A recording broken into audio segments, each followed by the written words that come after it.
중에요. 제가 여기 처음이라서 낯설어요. 네, 다시 인사하고 시작하겠습니다. 여러분 안녕하세요. 네, 안녕하세요. 제가 프라임에서 하는 첫 강의고, 그리고 시즌의 가장 중요한 첫 강의가 되겠습니다. 오늘은 무료 특강이긴 합니다만 우리 수강생들 뿐만 아니라 피셋을 준비하는, 그리고 언어 논리를 준비하는 여러분들한테 가장 중요한 수업인 만큼 저도 많이 쏟아내도록 하도록 하겠습니다. 자, 일단은 여러분들 수업 본격적으로 시작하기 전에 오늘 수업 온 친구들을 조금 조사를 좀 하고 확인 좀 하고 시작할게요.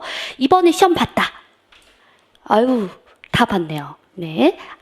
아직 안 봤어요? 네. 좋습니다. 그 다음에 봤으니까 자신의 그 난이도, 체감 난이도를 얘기해 주시면 되겠습니다. 예년에 비해서 어땠는지. 쉬웠다.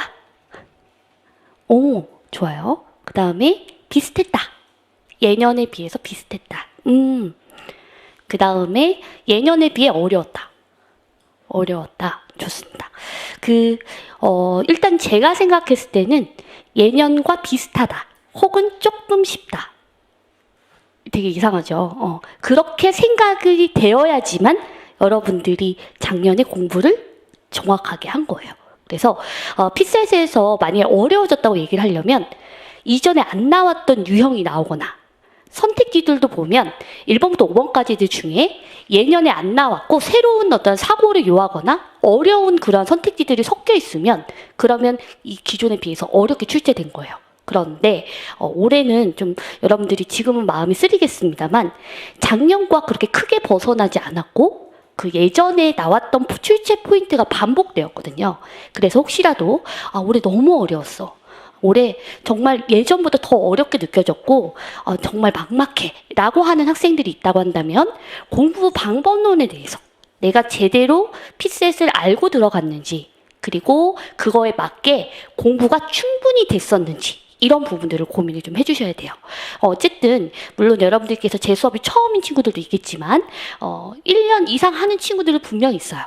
분명히 인강을 통해서나 아니면 다른 특강을 통해서 저를 보고 여기 또 앉아있는 친구들이 분명히 있을 텐데, 그런 친구들은 또 무슨 생각을 해야 되냐면 과연 내가 쌤이랑 배웠던 이 포인트를 내 걸로 완벽하게 소화했는가, 그 부분에 대해서 고민을 좀 해주셔야 돼요. 그래서 내가 원하는 점수를 못 받았다라고 하면 이거는 원인은 굉장히 다양해요. 그래서 천편일률적으로 그냥 독해력이 약해, 이거는 굉장히 안 좋은 여러분들의 분석이고, 그것보다 내가 어느 부분이 잘못 준비가 되어서 좀 더 부족해서 내가 원하는 점수를 못 얻었는지, 이런 부분들을 오늘 저랑 함께 고민해보는 시간을 갖도록 하겠습니다.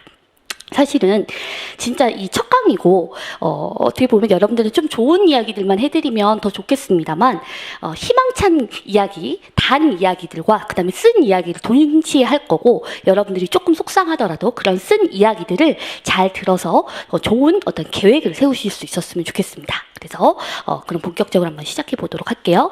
일단 블로그랑 그 다음에 유튜브가 있는데 혹시라도 이거 처음 본 친구들이 있다면 오늘 꼭 구독 신청을 해야 되고, 여기 이제 제가 여러분들한테 각종 소통하는 창구로서 여러분들이 질문 올리시는 그런 문제들도 무료로 해설을 해드리고 계속해서 이러한 채널들을 운영을 할 거예요. 그리고 기존에 제가 작년이 아니죠. 자꾸 헷갈려요. 올해 시험을 좀 늦춰져서 올해 막판에도 제가 백문 챌린지 같이 여러분들과 함께 계속 뭔가 하는 것들을 만들어낼 거예요. 수강생들을 위해서. 그래서 그런 창구가 있어야 되기 때문에 여러분들이 꼭 구독 신청해 주시고, 무료지만 굉장히 알짜배기 정보들을 올려드릴 테니까 충분히 활용을 해주시면 좋을 것 같습니다. 그러면 얘기를 한번 시작해 볼게요. 항상 해마다 나오는 그러한 저한테 이야기하는 내용들이죠. 선생님 언어 논리 오르나요? 근데 선생님 배운 거 같은데 시험장만 가면 왜 그럴까요? 어떻게 준비해야 될까요? 선생님 저 기출 이미 다 봤어요. 너무 많이 봐서 도대체 공부할 게 없어요. 이런 친구들도 있고요. 독서할까요? 선생님 아니 문제집 풀까요? 이런 이야기들 굉장히 많이 하시죠. 해마다 반복되는 이야기들입니다. 그래서 여기에 대한 답을 해드릴 것이고, 근본적으로 여러분들께서 가장 궁금하신 내용이 이걸 거예요. 선생님 언어 논리 오르나요? 안 오른다던데요? 이런 거. 근데 일단 답변부터 해드리면 무조건 오릅니다. 오르는 과목이에요.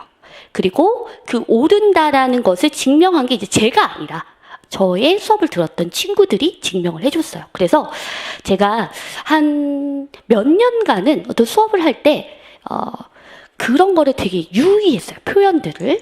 근데 올해는 굉장히 자신 있게 이제는 제가 이제 거의 10년 가까이 됐고 독해나 그 다음에 합격생들의 누적이나 이런 것들이 뒷받침이 돼야지 제가 확실하게 말씀을 드릴 수 있거든요. 근데 그런 부분들에서 여러분들과 비슷하게 출발했던 친구들이 증명을 해줬기 때문에 제가 이런 부분들에 대해서 확실하게 말씀을 해드릴 수 있을 것 같아요.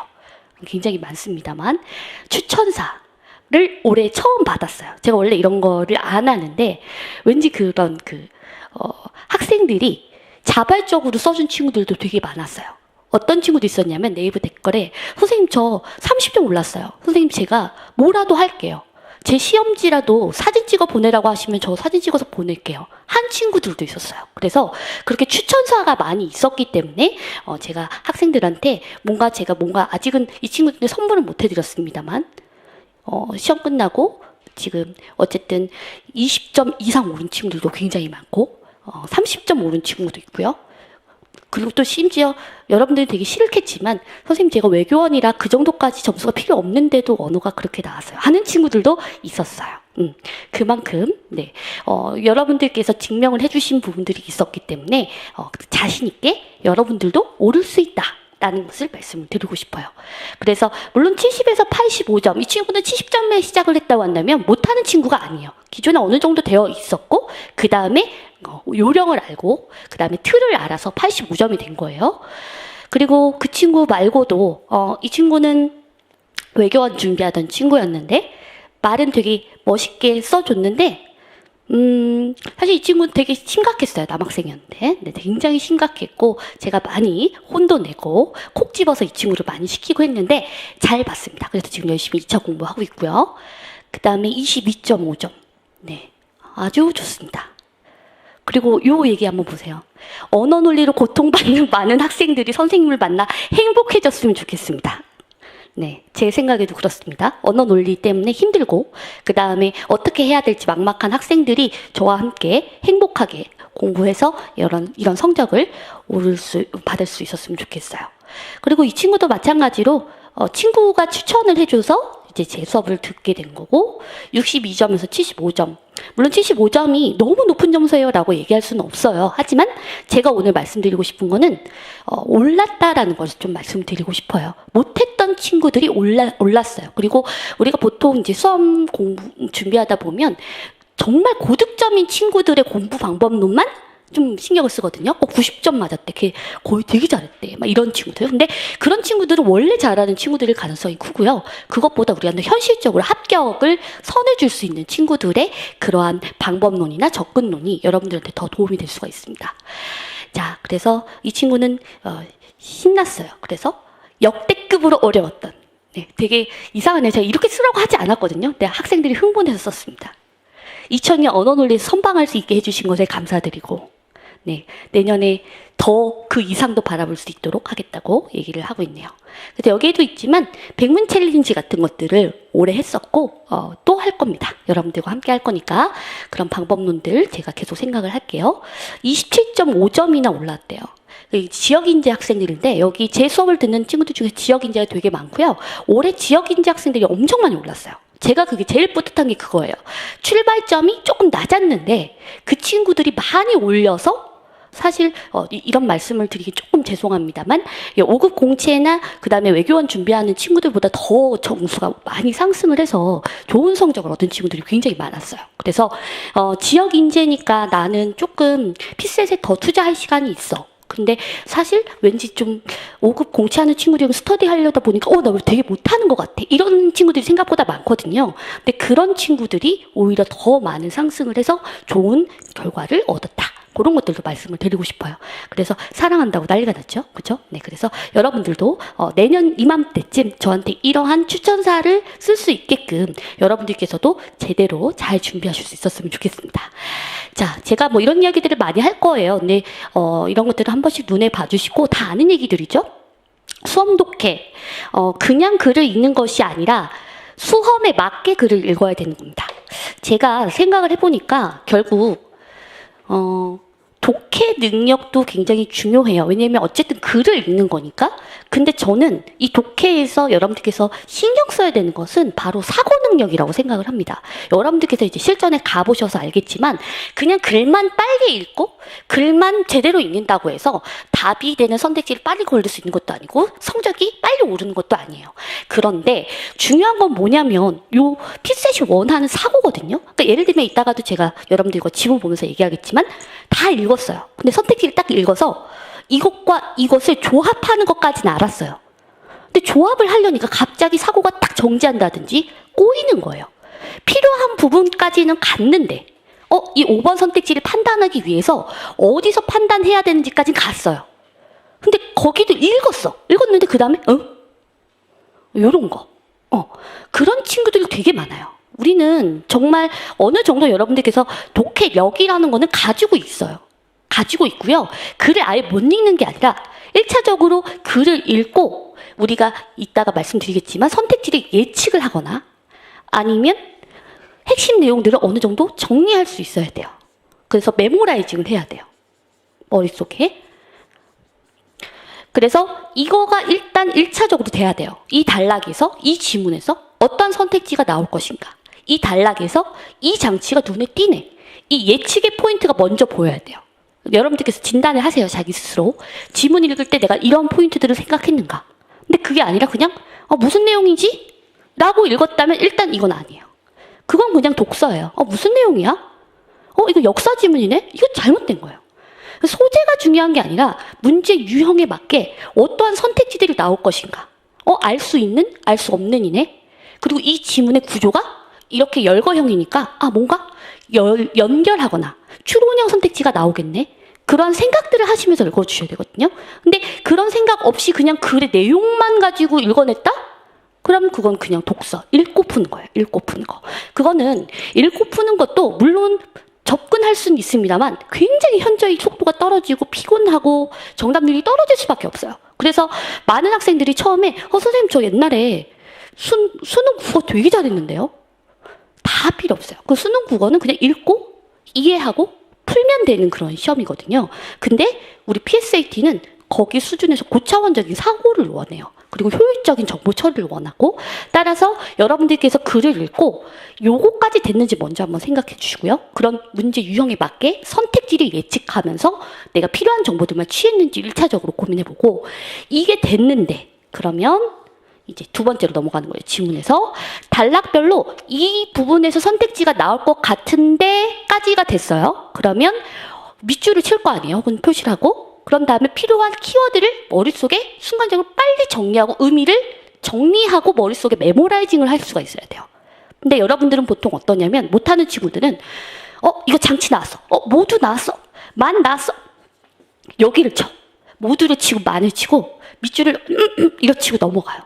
근데 그게 아니라 여기에 해당되는 의미를 정리하고 머릿속에 넣어야 돼요. 의미 단위예요. 독해는 의미예요. 글자가 아니에요. 근데 여러분들 보통 보면 글자를 체크해요. 글자. 이렇게. 그래서 여기에도 나중에 보겠지만 8일무를 추는 것이 원칙이었고 하면 8일무를 딱 동그라미 치고 그냥 넘어가요. 이게 뭐 어찌 했는지 의미를 처리하고 그 8일무라는 단어를 가지고 선택지가 어떻게 나올지 예측을 해야 되는데 그냥 8일무라는 단어만 동그라미 쳐요. 이게 나오겠지. 그거는 진짜 숨은 그림 찾기 하듯이 접근하는 거예요. 그래서 내가 정확하게 의미 단위로 정리하고 메모라이징 하고 있는가 이 부분을 판단을 해주셔야 돼요. 자, 그 다음에 이제 선택지로 가요. 선택지로 가면 1차적으로 답이 될 가능성이 높은 선택지를 추릴 수 있어야 돼요. 제가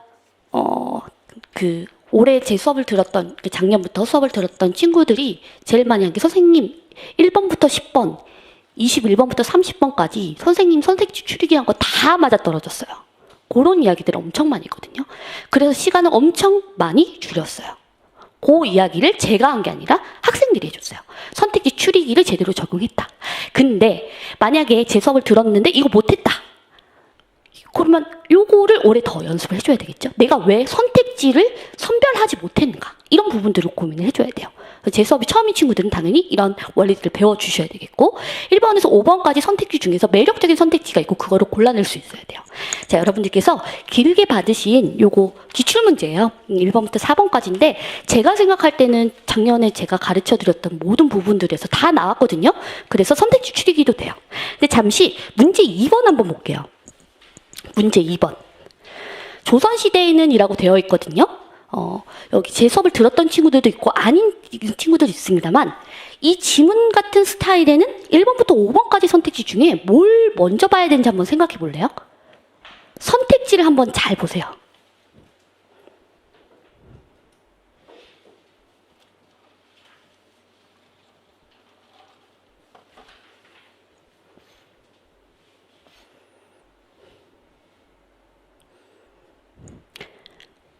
자, 볼게요.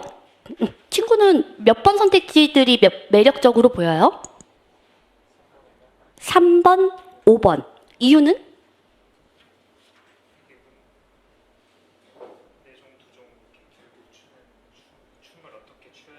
춤을 어떻게 추어야 하는지에 대한 선택지라서. 좋습니다. 또 옆에 있는 친구? 3번, 5번.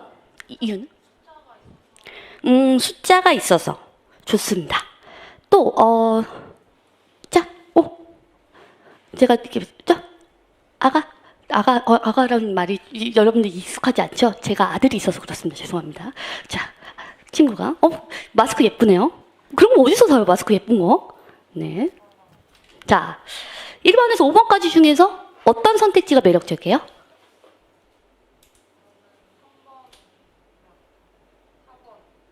3번, 4번. 그러니까. 저는 일단 그냥 5번밖에 안 보이거든요. 이유는 이 글에 대해서 이따가 설명을 해드리겠지만 혹시 이 글의 전체적인 흐름이 어떤 거죠? 시간의 흐름에 따른 전개. 그쵸? 그래서 무엇이 변화할 거예요. 그래서 지금 1번과 2번이 똑같이 조선시대, 고려시대 이렇게 시작을 하지만 지문의 유형이 달라요. 1번은 처음부터 끝까지 고려시대 얘기죠. 근데 문제 2번은 어때요? 조선시대에는 대한제국을 선포하기 전까지, 그 다음 마지막 단락에서는 그 다음 대한제국을 선포한 이후에는 이렇게 나와요. 그 다음에 또 뭐 나오냐면 일제강점기 나와요. 그 다음 맨 마지막에 뭐로 끝나요? 오늘날로 끝나요. 그리고 마지막 문장 한번 볼까요? 오늘날까지 정기적으로 시행하고 있는데 그 형식은 1960년대에 복원된 것을 그대로 따르고 있다라고 하는 순간부터 이 문장에서 끝났어요. 아, 이거네. 이거 추론이네. 오늘날이 1960년대 어떠했는지와 조합해서 오늘날이 어떠했는지를 끌어내는 게 답이 되는 선택지네. 요게 지금 마지막 문장에서 와야 돼요. 요거 백문교재 나중에 보겠지만, 그리고 제 수업 들었던 친구들 자꾸 말씀드릴게요. 그 민간경력직 기출문제 보면요, 원본 막 복사하는 거 있어요. 그래서 민간경력직도 많이 풀으셔야 돼요. 그래서 추론형 제가 특강할 때도 했었는데, 그래서 실록이 원본이 있고 4개를 또 복사를 해서 5개다, 총 5벌이다라고 하는 그런 기출문제가 있어요. 그래서 맨 마지막에 하나가 남아요. 그래서 서울대학교에 보관되어 있다. 그래서 그 마지막 문장 보는 순간 답이 되는 선택지 그 하나만 딱 잡아서 딱 가는 그런 기출문제가 있거든요. 그래서 그거의 원리랑 거의 비슷해요. 제가 느끼기에는 결국에는 오늘날에 어떠했는지를 물어보는 거구나. 그렇다고 하면 그 필요한 거 조합해서 답이 되는 선택지 끌어내야 되겠구나. 그게 제 포인트고, 게다가 지금 1960년대로 딱 갔는데 무슨 얘기를 하냐면, 쭉 얘기하다가 문무를 칠 때 손에 드는 무구는 조선시대 것과 동일할 거라고 하거든요. 거기 한번 밑줄 쳐볼까요? 제가 이런 얘기할 때도 빨리빨리 찾을 수 있어야 돼요. 자, 보시면 무무는 조선시대 것과 동일했고, 동일했고에다 별표 한번 해보세요. 요거 보는 순간부터 무슨 생각했어야 되냐면, 그 전 단락과의 조합이구나. 조선시대 그 전 단락이 있었잖아요. PSAT의 추론형의 기본은 흩어져 있는 정보들을 조합시키는 거거든요. 그럼 이거 딱 보는 순간 그 전 단락 것까지 활용하라는 거네? 그럼 지금 2단계 간 거거든요. 마지막 문장 오늘날 거, 1960년대 조합, 그 다음 다시 한번 조선시대. 세 개가 조합되어야지만 5번 선택지를 끌어낼 수 있는 거예요. 그걸 보는 순간 되게 매력적이다라고 생각을 해야 돼요. 아, 얘 답이 되는 선택지네. 고고. 그래서 선택지를 추리고 이게 답일 거야 라는 생각을 할 수 있는 거. 이게 제가 오늘 여러분들한테 강조드리고 싶은 접근법이거든요. 그래서 그걸 중심으로 해서 5번 선택지가 되게 매력적으로 보여야 되고, 그리고 지문을 다 읽지 않아도 이 지문에서 지금 첫 번째 단락의 마지막을 보면서 이거 시간 흐름에 따른 전개네? 그런 다음에 1번부터 5번까지 선택지를 훑어서 선택지 앞머리를 보는 거예요. 그럼 1번 볼게요. 대한제국 시기에는 끊고, 2번 일제강점기 때 끊고, 3번 조선시대, 3, 4번 묻고, 그 다음에 5번이 오늘날이에요. 시간의 흐름에 따른 전개라는 거죠. 그러면 지문이 시간에 따른 전개라면 선택지도 그게 매력적이어야 돼요. 지문의 유형과 선택지가 같이 가요. 지문과 선택지가 따로 가지 않아요. 그래서 여러분들이 간혹 보면 선택지 추리기가 무슨 스킬이나 뭐라 그래야 되지? 막 이상한 접근법이 아니라 지문이 그렇게 흘렀으니까 선택지도 그렇게 봐야 돼요.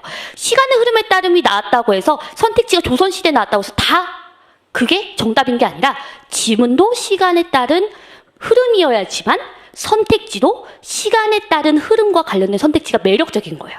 그게 연결이 되어야 돼요. 피셋이 바보가 아니잖아요. 그러면 지문도 안 읽고 그것만 먼저 보게요? 그럼 잘못된 거잖아요. 그래서 피셋은 그렇게 지문의 흐름, 지문의 구조, 유형과 답이 되는 선택지가 굉장히 밀접하게 관련이 되어 있다. 그거를 여러분들께서 생각을 해주셔야 돼요. 그래서 5번 선택지가 눈에 보이는 건 그렇기 때문에 굉장히 마지막이 뒤로 갈수록 중요해요. 우리 피셋은 시간의 흐름에 따라서 결국에는 변화해서 결과물이니까 오늘날이 되게 매력적이고, 게다가 아까 어떤 친구들이 얘기해줬던 것처럼 지금 숫자가 들어가 있거든요. 그러니까 이 여러 가지의 것들이 다 조합되어 있으니 저는 5번 선택지밖에 안 보여요. 그래서 5번만 볼 거예요. 저는 정말로 5번만 볼 거예요. 그러지 않으면 시간을 줄일 수가 없어요. 이 시험은. 그래서 모든 지문에서, 모든 문제에서 선택지 추리기를 할 수는 없지만 눈에 보이는 이런 것들은 하고 왔어야 된다는 거죠. 그래서 제가 혼내는 건데, 이거는 제 수업을 들었던 친구들이라면 이거 해갖고 왔어야 된다. 못했으면 이건 혼나야 돼요. 네. 그래서 이런 것들을 써먹고 온 애들이 아까 추천사를 쓴 거고, 그리고 똑같은 수업을 들었는데 못했다. 그러면 욕을 못한 거예요. 그래서 제가 여러분들한테 강조드리고 싶은 거, 계속해서 자기를 진단하는 거예요. 요거예요. 선택지를 추렸느냐. 자, 4번째입니다. 선생님 선택지 5번까지도 봤어요. 그리고 이 친구들 잘한 거예요. 아까 3번, 5번 추린 친구들 잘했어요. 어쨌든 3번, 5번 눈에 보였다면 잘한 건데, 그럼 왜 그런 친구들이 완벽하게 내가 원한 점수를 못했느냐? 그러면 요거예요. 아까 3번, 5번까지 추렸는데, 제가 아까 말씀드렸죠? 5번 선택지를 판단하기 위해서는 지문에서 딴 3번 올라가야 돼요. 1960년대? 1960년대 관련된 거 읽어요. 읽고 조선시대 것과 동일 올라가요. 그런 다음에 그 정보들을 조합해서 5번을 끌어내요. 그건 사고의 과정이에요. 그리고 콱콱 찍어서 딱딱딱 뽑아내는 이 사고의 과정이요. 실전에서 하기 되게 어려워요. 이게 긴장이냐? 아니에요. 긴장해도 할 놈들을 하고 있잖아요. 그러면 그거는 연습의 문제예요. 그래서 여러분들이 머리가 나쁘다 이게 아니라 사고가 매끄럽게 안 됐고 실전 가서 그게 탁탁 막혔다고 한다면 해당되는 사고가 많이 훈련되지 않아서 그랬을 뿐이에요. 그래서 제가 좀 강조드리고 싶은 것은 사고를 얼마나 피셋에 맞게 훈련을 했는가에 대한 문제가 굉장히 중요하다. 물론 기초 독해력도 중요하고요. 문장 독해력도 중요해요.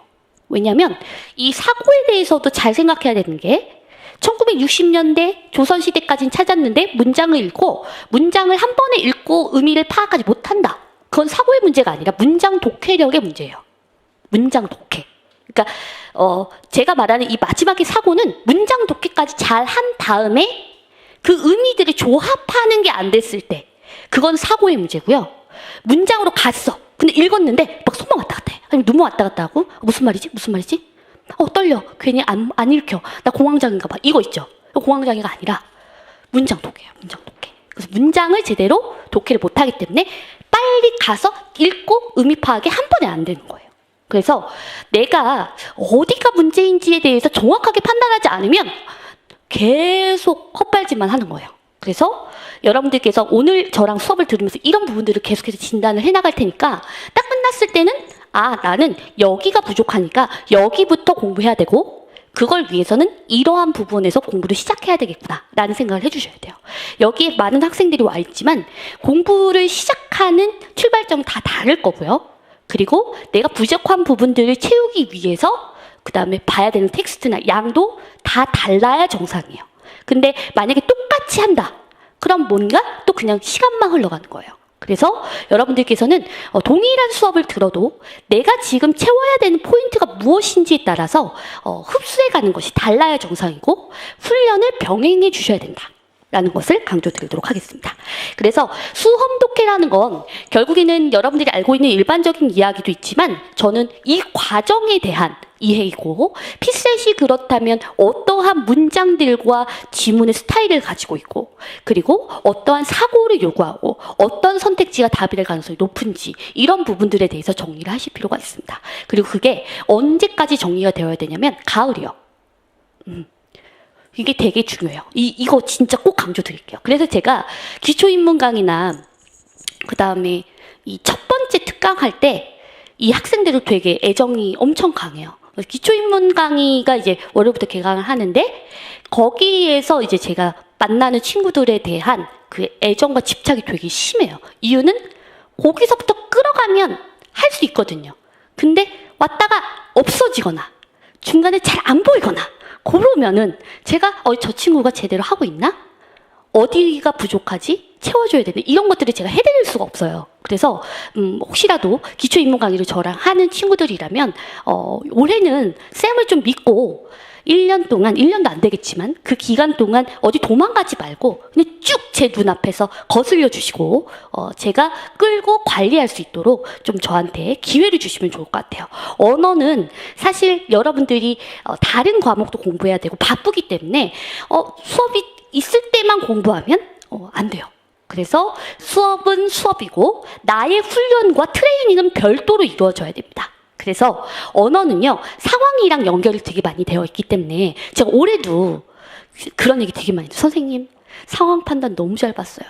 선생님이 농담처럼 그렇게 얘기하셨는데 정말 선생님 수업을 듣는 학생들은 상황 판단을 잘 보는군요. 이런 이야기를 해줬어요. 제 수업을 들으면 상황도 잘 나와야 돼요. 그거까지 연결되기 때문에 그래서 언어는 세 과목의 밑바탕이라고 생각을 해주시고 그게 되면 상황도 되고요. 자료에서도 독해하는 부분들이 있기 때문에 그런 부분들도 굉장히 빨라질 수가 있고 선택지를 추리는 그런 원리들도 세 과목에 공통적으로 들어갈 수 있어요. 그래서 그런 부분들을 잘 생각해 주시면 좋을 것 같습니다. 자.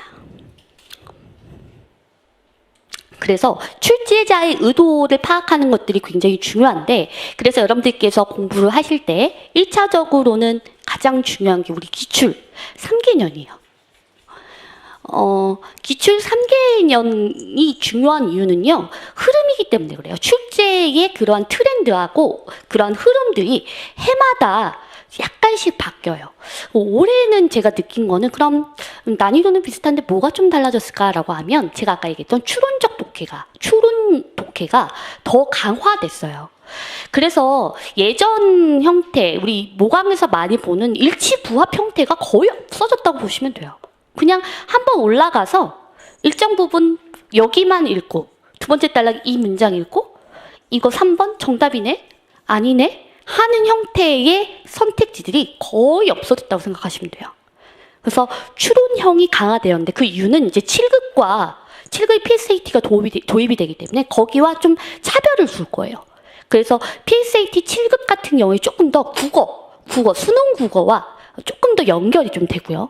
우리 PSAT 5급이나 그다음에 지역인 여러분들 지금 보실 그런 시험과 약간 출제의 그 방향성이 달라요. 그래서 그거를 주기 위해서 난이도라기보단 방향성이 좀 차이가 있기 때문에 이 3개년의 기출 문제를 가지고요. 여러분들께서 3개년만의 특징을 도출하실 수 있어야 되겠고 아까 제가 말씀드렸던 특히 사고가 매끄럽지 않은 친구들은 3개년의 기출 문제를 가지고 엄청나게 많이 연습을 해주셔야 돼요. 제가 매해 말하는 것 중에 하나가 최근 기출을 아껴두는 바보 같은 짓은 하지 말아라. 뭐 아낄 게 따로 있죠. 2019년, 2020년도 기출 문제는 선생님 마지막에 풀려고 아껴놨어요. 말도 안 되는 소리를 하면 안 됩니다. 무슨 그 기출을 왜 아껴둬요?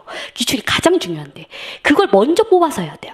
그래서 다른 선생님들 이제 커리큘럼 같은 경우에 보면은 기초 인문 강의 좀 쉬운 거 하고 뭐 이런 식으로 가세요. 그리고 최근 건 좀 뒤에 건들고. 근데 저는 그건 잘못됐다고 생각을 해요. 왜냐면 가장 중요한 것부터 먼저 꺼내야 되고요. 기초 인문이라서 쉬운 거 하면 안 돼요. 어려운 거 계속 충격을 줘야 돼요. 쉬운 것과 어려운 것들을 계속해서 앞에서부터 봐야지 뒤에 가서 어려운 거 봐야지? 아니에요. 지금부터 봐야 돼요. 어려운 텍스트든 그다음에 최근 기출이든 지금부터 꺼내서 보셔야 됩니다. 절대 올해 거 여러분들 아껴두시면 안 되고 제일 좋은 여러분들의 그런 교재는요. 내가 시험장 갔다 왔으니까 내가 푼 시험지예요. 절대 버리지 마세요. 어떤 친구들 선생님 저 버렸어요. 이런 친구들도 있는데 절대 버리면 안 되고 내가 어디에다 밑줄 쳤는지 내가 왜 하필 3번을 선택했는지 왜 내가 여기에다 밑줄을 많이 쳤는지 그런 것들에 대해서 계속 쳐다볼 필요가 있어요. 아, 내가 실전에서 여기에 꽂혔구나. 이 문제를 볼 때 여기에서 눈이 지연되어서 속도가 나지 않았구나. 선택지를 볼 때 이런 생각을 했구나. 그런 부분들을 차근차근 정리할 필요가 있어요.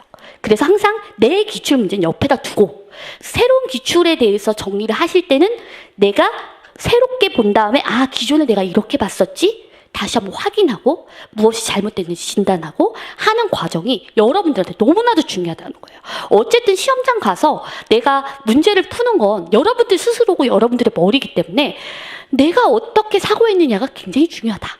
그래서 남들의 눈이 아닌 여러분들의 눈으로 시험지를 어떻게 봤는지를 꼼꼼하게 체크해 주시고 저랑 1대1 클리닉을 하거나 하실 친구들은 그거를 복기해서 갖고 와야 돼요. 복기라는 건 시험지를 툭 그냥 가져오는 게 아니라 그냥 워드나 이제 할 거예요. 우리 1대1 클리닉. 워드나 이런 한글에다가 형식 예쁘게 할 필요도 없어요. 그냥 주저 쓰면 돼요. 선생님 저는 1번은 이런 선택지는 이랬고요. 이렇게 했고요. 이런 게 문제인 것 같고요. 저희가 이런 생각을 했고요. 계속해서 여러분들이 생각하는 문제점 혹은 내가 시험장에서 이렇게 접근했다라는 거 그런 부분들을 그냥 편한 양식으로 줄줄줄줄 써서 저한테 먼저 1차적으로 보내주시면 됩니다. 그래서 그만큼 자신의 기출 플러스 기출 3개년이 굉장히 중요하고요. 여기에 있는 민간 경력도 포함되어 있습니다. 민간 경력 너무 중요한데 이거 안 해요. 그리고 제가 아까 말씀드렸던 것처럼 문제 2번 볼 때 제가 아까 민간 경력직 기출 문제가 떠올랐다 그랬잖아요. 우리 민간 경력직 5급 PSAT도요. 결국 여러분들의 답이 된 선택지 원리가 똑같아요. 똑같다고 생각하시면 돼요. 그래서 난이도만 조금 쉽고 출제되는 방향은 똑같아요. 근데 아마 나중에 이제 7급의 PSAT가 본격적으로 도입되면 똑같지 않을 거예요. 이해가 되셨죠? 민간 경력직이랑 그 다음에 여러분들 시험은 방향이 똑같아요. 난이도만 차이가 있어요. 근데 새롭게 도입되는 7급 피셋은 완벽하게 똑같지 않을 거예요. 그러니까 5급에 있어서 여러분들이 참고하셔야 될 텍스트는 민간 경력직 PSAT가 되겠습니다. 그래서 조금 쉽지만 원리를 파악하기엔 굉장히 훌륭한 텍스트고요. 제가 아까 말씀드렸던 것처럼 문제를 풀 때 그런 생각을 해야 돼요. 아, 내가 분석했던 그 지문처럼 이렇게 읽으면 되겠구나. 답이 되는 선택지도 이렇게 그때 그 문제처럼 접근하는 거네가 될 수 있어야 돼요. 그래서 아까 제가 말씀드렸던 올해 시험을 보러 갔는데 그런 생각을 전혀 안 했다. 그러면 내가 기존에 공부했던 게 크게 의미가 없는 거예요. 혹은 정리가 안 된 거예요. 막판에. 내가 유형화가 되어 있어야 되고 틀이 있어야 돼요. 형식이 있어야 되고. 그래서 틀이 반복된다. 그게 수험 독해의 굉장히 큰 특징 중에 하나입니다. 자, 그래서 이 기출을 보시면서 형식적인 틀을 그리고 보실 수 있어야 돼요. 이거는 반복되니까. 피셋이 가지고 있는 형식이 있는데요. 이거는 1차적으로 지문의 흐름도 그래요. 선생님 저는 아까 선생님 뭐 사고니 이런 얘기 하셨지만 사실 저는 지문 읽는 것도 버거워요 하는 친구들이 굉장히 많을 거예요. 그런 친구들은 피셋이 어떤 스타일로 지문을 쓰는지 모르는 거예요. 그러니까 제가 아까 여러분들한테 지문 훑어보고 선택지 추려보세요 라고 했잖아요. 그때도 지문을 훑어볼 때 되게 거시적으로 빨리 툭툭 보면서 뒤에 부분이 예측되고 아 이렇게 흐르는구나 이렇게 쓰여진 글이구나 라는 판단이 빨라야 돼요. 그러니까 읽고 있으면 안 돼요. 내용을 읽고 있으면 안 돼요. 그러니까 여러분들 아까 보니까 읽고 있더라고요. 글을. 그래서 이 친구한테 잘못했다는 게 아니라 저 친구가 아까 저한테 뭐라고 했냐면 이런 의미상 이러한 정보가 있어서 이건 이미 늦은 거예요. 그건 다 읽은 거니까. 글을 읽고 선택지를 봤을 때 그런 의미나 그런 내용이 들어간 선택지니까. 글을 읽고 있으면 안 돼요, 여러분들. 글을 필요한 부분들만 찾아 읽는 거예요. 피셋에서 독해를 할 때 여러분들이 가장 많이 하는 실수 중에 하나가 독서처럼 읽는 거예요. 글을 그냥 읽고 있어. 무슨 내용이지? 무슨 정보가 담겨있지? 이게 여러분들이 가장 안 좋은 습관 중에 하나예요. 2차 텍스트를 읽을 땐 당연히 그렇게 해야 되겠죠. 2차 여러분들 뭐 정치학이나 경제학 같은 거, 경제학은 뭐 의미보단 어쨌든 정치학 관련된 그런 책들, 행정학 같은 거, 그런 거 보실 땐 무슨 내용이지? 이런 것들을 생각하시면서 이해를 해야 되겠지만 지금은 그럴 시간이 없어요. 겉을 보고 힌트가 될 수 있는 필요한 부분들만 골라서 읽는 거지 글을 읽고 있으면 안 된다. 그 느낌의 차이가 굉장히 그 온도차가 정말 커요. 그래서 속도가 안 나는 친구들은 내가 텍스트를 접할 때 어떤 형식으로 읽고 있는지를 생각을 해줘야 돼요. 글을 읽고 있으면 안 된다. 이거 진짜 중요해요. 오늘 정말 중요한 이야기들을 해드리고 있습니다. 읽고 있으면 안 됩니다. 그래서 여러분들께서 이런 글들 예를 들면 이거 한번 보세요. 1번 한번 볼게요. 1번에 지금 첫 번째 단락 한번 보세요. 일단은 내가 평소대로 글을 어떻게 읽는지 한번 볼게요. 지금 문제 1번과 문제 2번의 첫 단락이 있는데 그 첫 단락만 한번 읽어보고 평소에 내가 어떤 식으로 정리하고 글을 읽고 있는지 한번 생각해 보도록 하겠습니다. 자, 두 개. 첫 단락 한번 읽어보세요.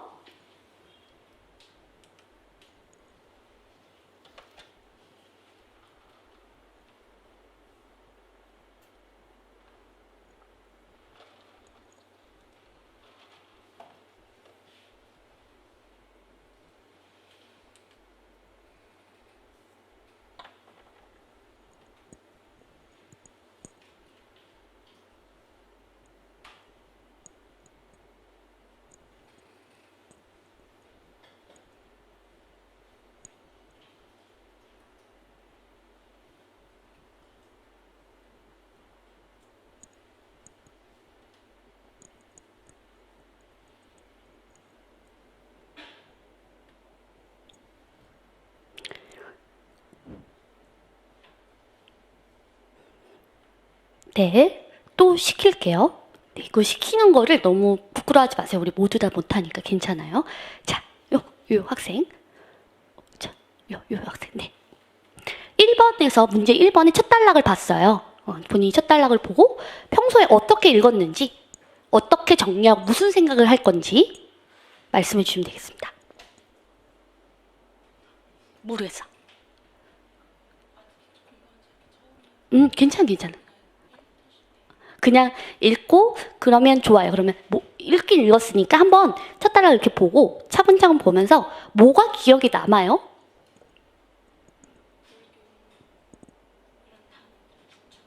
단어 어떤 거 동그라미 쳤어요? 고려시대.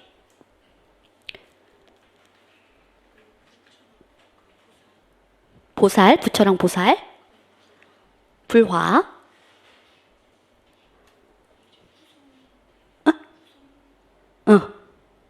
또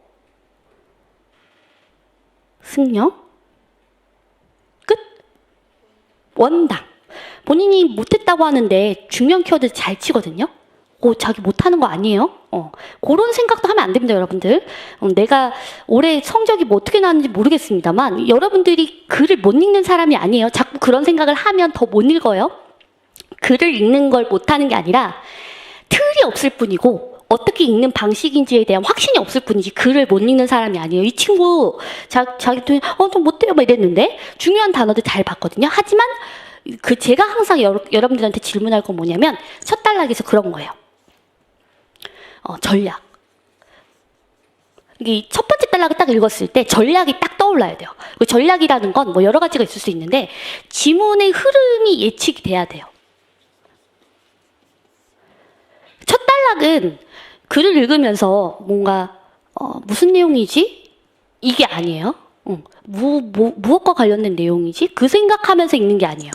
우리가 아까 제가 읽는다가 아니라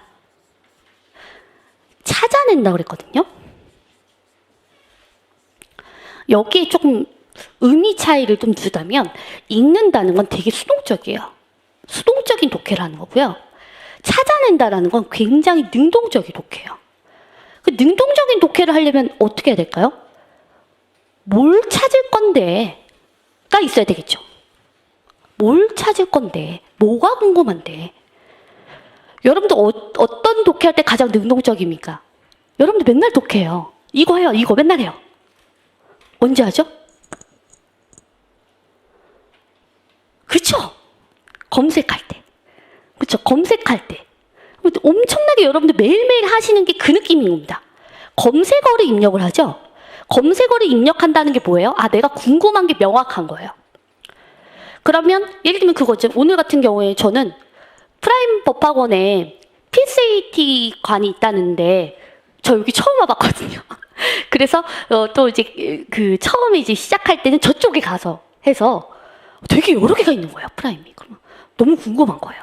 프라임 법학원이 어디 있는지를 몰라가지고 또 심지어 택시를 타고 왔는데 기사 아저씨가 저쪽에다 내려주시더라고요. 그래가지고 되게 한참 이렇게 헤매다 보니까 PSAT 관이 이렇게 있더라고요. 그래서 이렇게 왔는데 어쨌든 제가 궁금한 거는 PSAT 관이 어디 있는가, 프라임 법학원 PSAT 전문관이 어디 있느냐, 그게 가장 중요한 검색어잖아요. 명확해야 돼요. 그러면 그걸 쳤어요. 그러면 이것과 관련된 정보만 나오나요? 그렇지 않아요. 제가 예전에 머물던 학원 얘기도 나오고, 그죠? 다른 경쟁 학원 얘기도 나오고, 그냥 고시촌에 쓸데없는 얘기들도 나와요. 그러면 여러분들 어떻게 해요? 찾아내죠. 나한테 꼭 필요한 정보를 확인할 수 있게끔 하는 게시물을 찾아내요. 쑥 훑어서. 그래서 콕 집어서 그것만 클릭해요. 그걸 클릭하면 또 쫙 나와요. 거기에서 내가 또 필요한 정보들만 찾아내서 거기만 열심히 읽어내죠. 찾아서 걔만 열심히 읽어내죠. 다른 것들은 거의 흐릿하잖아요.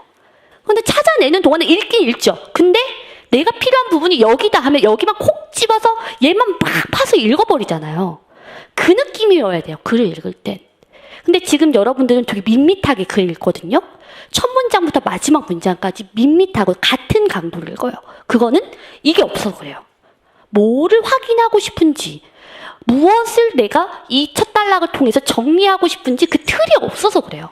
능동적인 독해를 해야 돼요. 그래서 제가 아까 자신감을 가져야 된다는 건 이 틀을 가지고 내가 찾아내려면 난 글을 못 읽어 이러면 절대 할 수가 없어요. 영원히. 그래서 글은 여러분들 일단 다 읽을 수 있는 사람이에요. 네이버 뭐 검색할 수 있을 정도면 다 할 수 있어요. 그게 중요한 게 아니라 이 질문이 없었던 거고 이 질문을 만드는 게 PSAT 수험 독해의 가장 중요한 시작점이에요. 그래서 첫 번째 단락을 읽을 때도 이런 것들을 확인해야 되겠다는 명확한 어떤 틀이 있어야 돼요. 이 질문 어떻게 흘러가지? 앞으로 어떻게 전개될까? 그 힌트가 될 수 있는 키워드가 뭘까? 그런 것들을 질문을 하셔야 되겠고요. 그 다음에 그러면 선택지들은 어떤 게 나올까? 이런 것들도 첫 단락을 보면서 예측하실 수 있어야 돼요. 그 다음에 이 첫 번째 단락을 통해서 강약 조절, 정보들이 굉장히 많기 때문에 강약 조절을 할 수 있을 만한 기준을 찾는 게 첫 단락에서 포인트예요. 우리가 정보가 많은 글들만 나와요, 요새는요. 예전에는 그렇게까지, 이렇게까지 심하지 않았어요. 3년 더 전에는 어떤 느낌이었냐면 빡셌다가 쉬어갔다가 빡셌다가 쉬어갔다가 이런 느낌이었어요. 40문제가. 그래서 어떤 건 되게 어려운데 어떤 문제는 그냥 읽을만 했어요. 읽고 그냥 그렇구나. 그래도 문제 풀 수 있는 그런 것들이었는데 요새는 그게 없어요. 그냥 다 빡빡해. 처음부터 끝까지. 정보가 많은 글들만 나올 거거든요. 여러분들 시험은 더더욱 그러겠죠? 그래서 그러한 글들을 읽을 때 내가 두 번째 단락을 어떻게 읽을지에 대한 기준을 첫 단락에서부터 잡아야 돼요. 근데 우리는 보통 보면은 첫 단락 따로, 두 번째 단락 따로, 세 번째 단락 따로 읽어내거든요. 그러니까 선택지 딱 보면 뭐야? 내가 읽긴 읽었는데 정보들이 다 조합되는 게 아니라 다 흩어지는 거예요. 그래서 지금 여러분들께서 첫 단락을 제대로 읽었다라고 한다면 이런 부분들을 생각하면서 읽었었어야 된다는 거죠.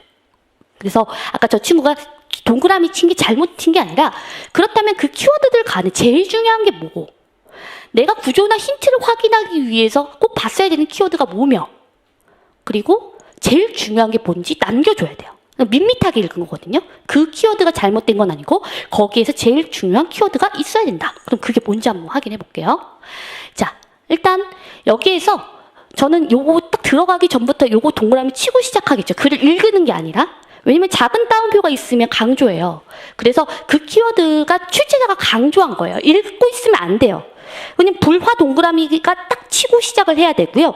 지금 문제 2번에서도 일무 있죠. 일무를 지금 글을 읽고 나서 일무가 보이면 안 되고요. 글 읽기 전에 들어가기 전에 첫 단락 들어가기 전에 일무가 눈에 띄어야 돼요. 그냥 동그라미 치고 시작하는 거예요. 그래서 첫 단락에 불화가 소재구나, 일무가 소재구나, 그 잡고 시작하는 거고, 읽은 다음에 불화와 관련된 글이 이거 이미 늦은 거예요. 그래서 불필요한 에너지를 줄여야 됩니다. 그래서 제가 오늘 얘기하고 싶은 거는 누가 더 직관적이냐, 누가 더 빠르게 불필요하게 읽지 않고 그 부분을 누가 더 빨리 가져가냐, 그 싸움이거든요. 근데 이제 예를 들면 차이가 어떤 게 있냐면 글을 어느 정도 읽을 줄 알고 독해력이 어느 정도 있으니까 읽으면 불화와 관련된 거구나, 그 다음에 일무와 관련된 거 아는 거예요. 그러니까 나는 글을 잘 읽네? 이렇게 착각하는 경우가 있어요. 그거는 수험 독해랑 맞지 않아요. 그건 누구나 할 수도 있고, 중요한 건 그냥 글을 딱 들어갔을 때 불화, 일무 1초 만에 딱딱딱딱 보고 불필요한 데서 에너지나 시간을 낭비하지 않고 더 중요한 걸 찾아낼 수 있어야 된다는 거죠. 자, 그래서 불화, 일무 같은 그런 키워드들은 직관적으로 빨리빨리 봐주시고, 첫 번째 문제 1번에서 첫 단락에서 보면 불화와 관련된 첫 문장이 어디서부터 어디까지인지가 빨리 보여야 돼요. 오늘 그런 이야기들을 좀 많이 하고 싶어요. 그 문장을 읽기 전에요. 문장이 처음과 끝에 다로 끝나고 온점, 반점 마침표 끝나 있죠? 한 문장이 어디서부터 어디까지인가가 빨리 보여야 돼요. 그러니까 여기에서도 지금 보면 이 부분부터 여기까지가 한 문장이잖아요. 제가 일부러 오늘 여러분들 출력할 때도 시험지 크기로 일부러 출력해달라고 부탁을 드렸던 건, 첫 단락을 그냥 딱 봤을 때 여러분들이 궁금한 건 이 문장이 어디에서 끝나냐가 항상 궁금해야 돼요. 항상 궁금해야 돼요. 그래야 문장에서 강약 조절을 잘하거든요. 왜냐하면 여러분들이 문장을 끊어 읽는 이상한 습관이 있어요. 영어 때문에 그래요. 영어 때문에 앞부분부터 끊어 읽고요. 앞부분에 영어 같은 경우에는 중요한 의미들이 앞부분에 많잖아요. 그렇죠? 동사, 형용사. 갑자기 토익 생각나네요. 네, 제가 영어를 굉장히 못합니다만 앞부분에서 의미가 다 있죠. 우리 국어는 어디 있어요? 문장 끝에 있어요. 그래서 서술어의 의미가 집중되어 있고 한 문장이 가장 중요한 게 문장의 끝에 있는데 우리는 여기에서 다 힘을 다 빼요. 이렇게 앞부분에서 다 힘을 빼버려요. 근데 가장 중요한 건 이게 뭔지 모르겠는데 어쨌든 이런 쉼표들도 되게 중요해. 나중에 문장 빨리 읽을 때 이런 게 있는데 큰 구조를 읽어내는 거예요. 이런 게 있는데 그런 그림이 불화구나. 그럼 이 문장의 큰 틀만 봐도 불화의 정의와 관련된 문장이구나. 딱 처리하고 뒤로 넘어갈 수 있어야 돼요. 그러니까 그런 문장을 볼 때도 겉에 구조를 보고서 빠르게 그 문장이 어떤 것과 관련된 내용을 담고 있는 문장인지 1초 만에 확 찾아서 정리할 수 있어야 돼요. 근데 우린 보통 보면 그냥 읽고 있거든요. 고려시대 불경에 나오는 장면이나 부처 또는 보살의 형상을 그림으로 표현하는 일이 드물지 않은데 그런 그림을 불화라고 부른다. 이렇게. 그러면 이 문장을 의외로 한숨에 읽는 친구들이 드물어요. 한숨. 한 번에 읽어야 돼요. 원래 한 문장은. 그리고 쉼표가 이렇게 주지 않는 이상은 여러분들이 맘대로 끊어 읽으면 안 돼요. 그래서 쉼표는 끊어 읽어도 되는데 웬만하면 끊어 읽으면 안 돼요. 그래서 항상 이 점이 어디 있는지를 잘 봐주셔야 돼요. 지금 보면 이 첫 단락에서도 점이 몇 개밖에 없냐면 3개밖에 없어요. 그렇죠? 3문장으로 구성된 거예요. 그런 생각 안 해봤죠, 여태까지. 하나의 단락이 핏셋이 하나의 단락이 몇 개의 문장으로 되어 있는가 이런 생각 안 해보셨을 거예요. 그러한 틀에 관심을 가지셔야 돼요. 그러한 틀에 관심을 가져야지 호흡이랄까? 제가 나중에 뒤로 갈수록 호흡이다 이런 얘기를 많이 할 텐데 글을 읽을 때 호흡이 있어요. 그래서 그거에 따라서 속도를 조절하는 거예요. 근데 그러한 그 문장들이 어디서부터 어디 끊어져 있고 한 문단이 어떤 식으로 구성되어 있는지 그 틀적인 부분들이 익숙하지 않으면 나중에 여러분들께서 계속 시계만 의지하면서 그 속도에 대한 조절을 할 수밖에 없다는 거죠. 그래서 지금 3개의 문장이 있다라는 거, 그리고 앞으로 공부하실 때는 하나의 단락이 몇 개의 문장이 있었고, 그리고 답이 되는 선택지들은 그 문장 중에서 어디에서 어떤 표현을 따서 선택지를 만들었는지 정확하게 정리하실 필요가 있어요. 자, 그리고 지금 첫 번째 단락에서도 보시면요. 중요한 키워드들이 되게 많은데 제 머릿속에 남긴 키워드는 부처랑 보살이에요. 부처랑 보살 빼고 안 넣었어요, 머릿속에. 여러분들 한번 비교해 보세요. 자기가 왜 어떤 키워드들을 머릿속에 남겼는지 그 다음에 저랑 비교를 한번 해보세요. 고려시대 중요하긴 했는데 버렸어요. 왜 버렸냐면 두 번째 단락, 세 번째 단락에 앞머리만 탁탁탁탁 찍어서 봤어요. 시간의 흐름이냐 그렇지 않느냐만 확인하면 돼요. 이 글이. 근데 지금 시간의 흐름이 아니죠. 그럼 고려시대 머릿속에 버려요. 어쨌든 이 고려시대와 관련된 글인데 그거 뭐하러 머릿속에 넣고 밑줄을 쳐요? 밑줄 치지 마요. 그냥 고려시대는 이렇게 시작했는데 딱 보니까 두 번째 단락도 고려, 세 번째 단락도 고려인 거예요. 그럼 고려 머릿속에 넣을 필요 없잖아요. 무거우니까 버리고 그 다음에 불화와 관련된 글인데 앞으로 제가 원칙들을 알려드리겠습니다만 이렇게 첫 문장부터 정의로 시작을 하면 불화 이꼴 뭐다. 불화만 남기면 안 되고요. 불화를 설명할 수 있는데 중요한 키워드를 남겨줘야 돼요. 첫 문장부터 이렇게 정의로 시작하면. 그러면 이 첫 문장에서 포인트를 잡아만 줘야 돼요. 잡아줘야 되는데 여기서 주의할 점 아까 제가 뭐라 그랬어요? 찾아낸다 그랬잖아요. 흐름을 예측할 수 있거나 지문 전체의 흐름을 예측할 수 있거나 아니면 나중에 내가 두 번째, 세 번째 단락을 읽을 때 정보를 강약 조절할 수 있는 기준점을 찾아줘야 돼요. 그걸 위해서 생각하면서 첫 번째 문장을 읽었을 때 그냥 그림이구나 뭐 형상을 표현하다 여기에서 부처 또는 보살에서 또는에다 별표 한번 해볼게요. A와 B 구조, A 5월 B 구조. 우리 이제 그런 거 많이 얘기할 거예요. 형식과 구조나 틀이 반복이 된다고 했으니까 A 또는 B다, A와 B다 라고 하면 보통 A에 대해서 그 다음 단락에서도 얘기하고 그 다음에 B에 대해서 얘기를 할 거예요. 그래서 지금 부처랑 보살이라는 걸 보시는 순간부터 두 번째 단락, 세 번째 단락을 읽을 때도 부처에 대한 이야기가 나오면 보살에 대해서 이야기가 나오면 콕 집어서 연결해서 읽어야 되겠다. 거기를 힘줘서 읽어야 되겠다. 강약 조절의 기준점을 잡아주셔야만 해요. 그래서 A와 B 구조나 A 5월 B가 나오게 되면 두 번째 단락, 그 이후의 흐름에 강약 조절의 포인트를 잡는 기준점이 된다. 우리가 글을 흐릿하게 읽는 친구들의 대부분은요. 동그라미를 치긴 쳤는데 의미 없이 영혼 없이 그냥 밑줄만 치는 경우. 그냥 동그라미만 치고 머릿속에는 처리를 안 해요. 우리는 정보를 처리하는 시험이에요. 이해하는 시험이 아니에요. 이해와 처리는 달라요. 이해를 못해도 처리할 수 있어야 돼요. 이 말의 문맥도 잘 이해를 해주셨으면 좋겠어요. 그래서 보통은 처음에 언어 논리를 좀 실패하는 친구들은 자꾸 이해하려고 해요. 그리고 이걸 다 알아야 된다고 생각해요. 다 이해해야 된다고 생각하는데 그렇지 않아요. 그리고 여러분들이 이제 사무관이 되고 공직에 있다고 하면 여러분들한테 요구하는 능력이 뭐냐면요. 여러분들은 내가 전공 분야뿐만 아니라 굉장히 많은 자료들과 정보들을 접할 거고 그리고 굉장히 다양한 사람들을 만날 거예요. 심지어 어떠한 그 프로젝트에 따르면 교수님들하고도 만나요. 연구원들하고도 만나요. 그래서 그 연구원들이 자료를 주고 같이 프로젝트를 진행해야 돼요. 그러면 그 과정에서 필요한 능력은 뭐예요? 그 내용에 대해서 잘 알고 있느냐?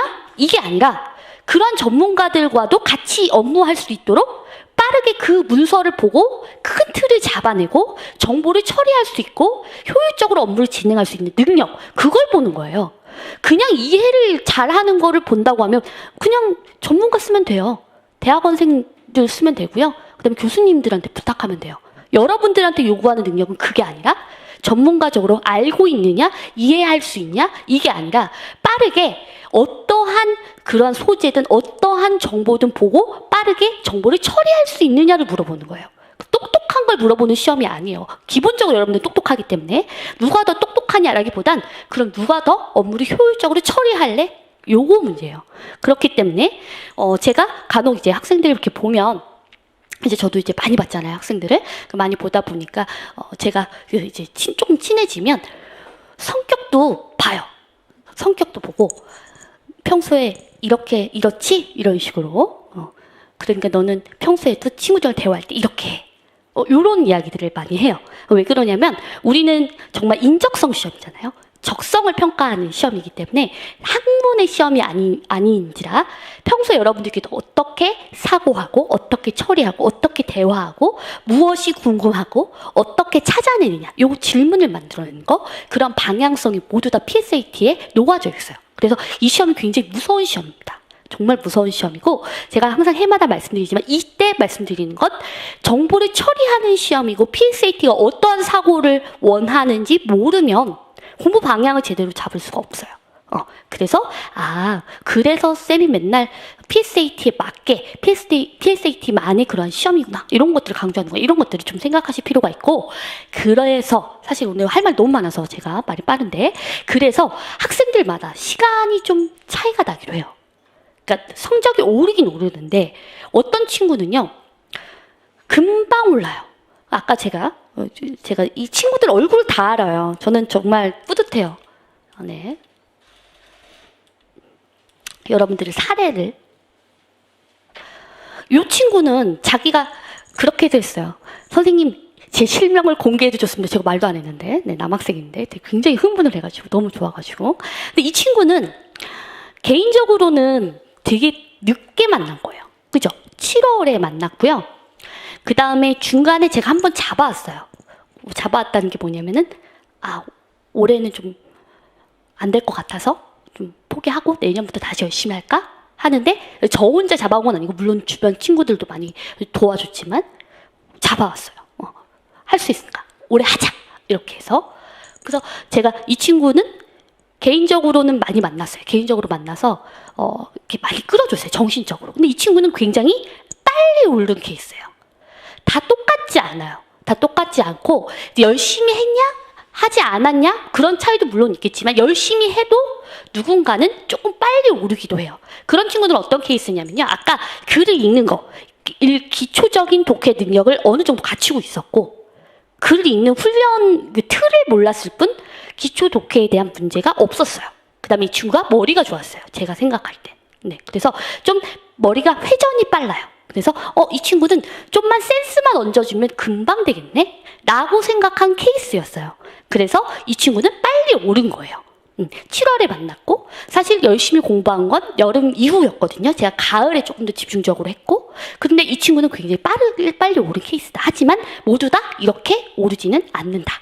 그래서 이렇게 오를 수도 있고 1년을 더 해야 할 수도 있습니다만 그래도 내가 어떤 부분들이 조금 더 부족한지에 대해서 순차적으로 쫓아오실 필요가 있습니다. 그래서 그거 계속 말씀을 드릴게요. 자, 어쨌든 여러분들 첫 단락 봤으니까 그거 마무리하고 여러분들 힘들 테니까 한번 쉴게요. 저는 원래 잘 안 쉬어요. 그래서 여러분들 조금 힘드시겠습니다만 한번 다시 볼게요. 그래서 이 첫 번째 문장을 봤을 때 제가 아까 부처나 보살을 가지고 간 이유는 일단은 사람과 관련되거나 대상과 관련된 키워드들 되게 중요해요. 그래서 여기에서도 뭔가 막 귀족 이런 얘기들 나오잖아요. 그런 단어를 흐릿하게 읽으면 안 돼요. 귀족들은, 승려들은 이렇게 읽어야 되는데 거기 가운데서도 제가 이 첫 번째 단락에서 부처 또는 보살을 남긴 이유는 두 번째 단락의 정보에 강약 조절의 기준이 되기 때문에 그래요. 아까 부처나 보살과 관련된 정보들이 있으면 조금 더 힘줘서 읽어야 되겠구나. 그런 생각을 해야 돼요. 자, 그러면 두 번째 단락 읽을 때는 아까와 조금 다르게 부처, 보살? 이거 중요하다고 했는데 그거와 관련해서 두 번째 단락은 내가 어떻게 강약 조절해서 어디를 힘주어서 읽을까? 제가 이거 포인트 드렸어요. 어디를 힘주어서 읽을까? 한번 생각해 보시면서 두 번째 단락 한번 연결해서 읽어보세요.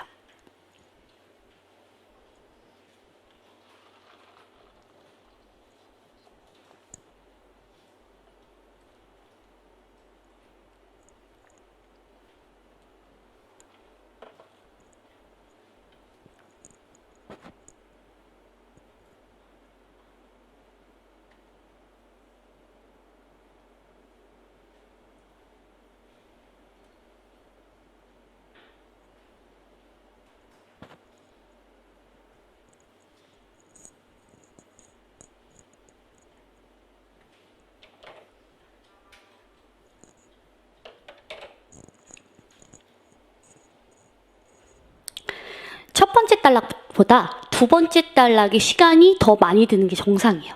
첫 단락은 조금 빨리 읽고요. 크게 읽 때 전략을 생각하는 단락이고요. 두 번째 단락부터는 정말 선택지에 대한 생각을 해야 돼요.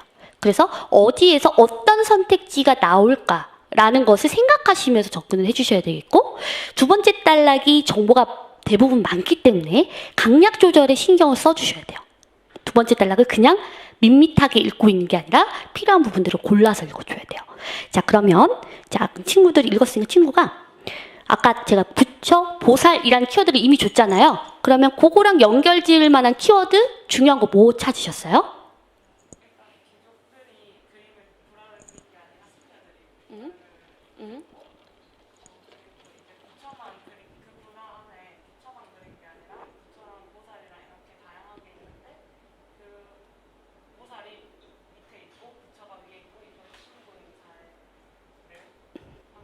오케이. 그러면은 이 친구는 글을 잘 읽는 친구네. 근데 제가 한 번 질문을 다시 드리면 그 자기가 얘기한 것 중에 제일 중요한 거 하나만 얘기해봐요. 어? 신분? 나 못 들었어. 신분 살? 사례? 사회. 죄송해요. 제가 여러분들 그 마스크를 쓰고 계셔가지고 잘 못 들었어요. 신분사회. 신분사회. 좋아요. 자, 또 뒤에 있는 친구는 패스할게요. 잘했어요. 또 어떤 키워드 남길래요? 지금 부처, 보살, 이꼴 뭐예요? 이제 그렇게 가는 거예요. 부처, 보살, 이꼴 어떤 키워드를 남길까? 그럼 어떤 키워드 남길래요? 뒤에 있는 친구.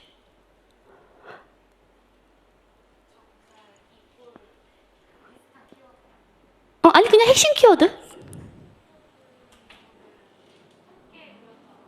함께. 뒤에 잘 안 들렸어. 고려사회 분위기가 반영되었다. 좋습니다. 한 명만 더 물어보고. 자, 뒤에 있는 친구.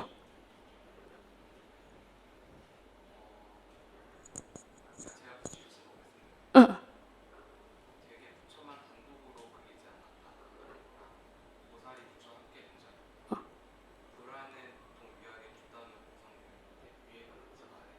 좋아요. 네. 조 친구가 제일 가까운데 아주 잘했습니다. 네, 아주 잘했어요. 일단은 이 앞부분부터 정리해 나가면서 중요한 걸 찾으면 안 돼요. 그러니까 예를 들면 두 번째 단락 읽을 때 승려들에게 주문한 불안 다양했다. 근데 지금 승려가 중요하다고 해도 우리가 이미 기준점을 뭐로 줬어요? 부처랑 보살로 뒀으니까 그 정보는 흐릿하게 읽는 거예요. 자, 그 다음에 두 번째 단락의 두 번째 문장의 끝 한번 보세요. 그런 것들을 생각해야 돼요. 문장이 기네 이런 생각하면 안 되고 거기에 끝을 보셔야 돼요. 그러면 쭉 보니까 보살을 그린 것도 있었다. 드디어 보살이 나왔죠. 그럼 무슨 생각해야 돼요? 부처 생각해야 돼요. 다음 문장에 뭐라고 나오냐면 부처를 소재로 한 불화도 많았다. 제가 여기까지 읽었을 땐 이것만 읽어놔야겠죠. 보살 있고 부처 있고 확인만 하는 거예요. 그런 다음에 문장 읽는 방식 한번 보세요. 아까 제가 말씀드렸던 거죠. 두 번째 문장 읽을 때 극락의 모습을 표현한 불화도 있었고 깨달음에 이르지만 중생의 고통을 이렇게 안 읽는다는 거예요. 이미 기준점이 첫 번째 단락에 있었으니까 문장을 읽을 때도 끝을 향해 읽고 뒤에 부분에 중요한 부분이 있으니까 앞에서 다 의미를 가져가려고 하지 말고 그 문장의 끝에서 한 개의 의미만 잡아내는 거예요. 한 문장에도 핵심 내용 하나예요. 여러분. 그리고 두 번째 문장에서 보살을 보는 순간 이미 우린 부처랑 보살을 봤으니까 부처 어딨지? 어딨지? 생각해야 돼요. 근데 그 다음 문장을 보니까 부처를 소재로 한 불화도 많았다. 자, 근데 그런 데에다 별표할게요. 제가 이제 여러 가지 독해 원리들을 설명을 많이 해드릴 텐데 수업 시간에 그런 데가 나오면 무조건 힘주는 거예요. 피셋은 중요한 문장들에 의도적으로 강조를 해줘요. 피셋에는. 그래서 출제자가 의도적으로 강조한 문장에서 힘을 빡 주어서 거기서 의미를 잡아야 돼요. 그래서 여기서 그런데라고 하면 사실 여기는 멈춰야 돼요. 여기선 의미를 처리해야 돼요. 여기에선. 그래서 여기까지는 쭉 오는 느낌이었다면 그런 데는 한번 딱 멈춰서 그렇구나. 의미를 처리하고 가야 돼요. 그래서 보니까 되게 부처만 단독으로 그리지 않았다. 제가 여기서도 의미 처리 안 했죠. 이유는 이 문장에서 제일 중요한 게 뒤에 있고, 게다가 또 부처라는 단어가 또 들어가 있고, 내가 보고 싶은 단어가 들어가 있고, 그 다음에 만에다 별표 한번 해주세요. 만 모두 다 중요한 장치예요. 거기는 머물러야 돼요. 만에다가 제가 지금은 표시를 해드리지만 여러분들은 뭘 봐야 돼요? 여기에다가 동그라미를 쳐야 되겠죠. 부처만 단독으로 그리지 않았으니까 의미를 능동적으로 추론하면 부처랑 또 누구를 함께 그릴까? 이렇게 생각을 해주셔야 돼요. 자, 보니까 예외 없이 의도적으로 강조해주고 있죠. 보살이 부처와 함께 등장했다라고 되어 있습니다. 문장의 뒤를 힘줘서 읽으면 문장 독해 속도가 엄청 빨라져요. 그럼 여기서도 지금 보면 부처만 단독으로 그리지 않았다. 그 다음에 여기서 능동적으로 생각을 해야 여기 뒤에 의미 처리가 빠르게 되고 매끄럽게 연결이 돼요. 문장은 단독으로 구성되어 있는 게 아니라 다음 문장은 연쇄적으로 구성이 되어 있어요. 문장을 읽고 던져주는 거예요. 이렇구나. 그러니까 다음 문장 패스. 이렇게 넘겨줘야지 그 다음 문장에서 옳거니 이렇게 잡고 그 다음 문장에서 의미를 잡고 연결해 나가는 거거든요. 근데 이제 여러분들은 문장을 읽을 때 이 문장 따로 그런 다음에 다 읽어놓고 자, 이제부터 정리해보자. 이렇게 돼요. 그러니까 안 되는 거예요. 그래서 문장을 읽고 다음 문장으로 넘어갈 때 의미 잡고 패스. 연결 이런 느낌으로 문장도 연결해가면서 읽어주셔야 되겠고, 그러려면 여기서 생각이 있어야 되겠죠. 부처만 단독으로 그리지 않았으니까 그럼 뭐랑 같이 그렸다는 거야? 궁금해야 얘가 빨리 보이는 거예요. 보살도 함께 등장했다는 거구나. 그럼 여기도 빨리 보이고 빨리 정리가 되면서 머릿속에 강하게 인지가 돼요.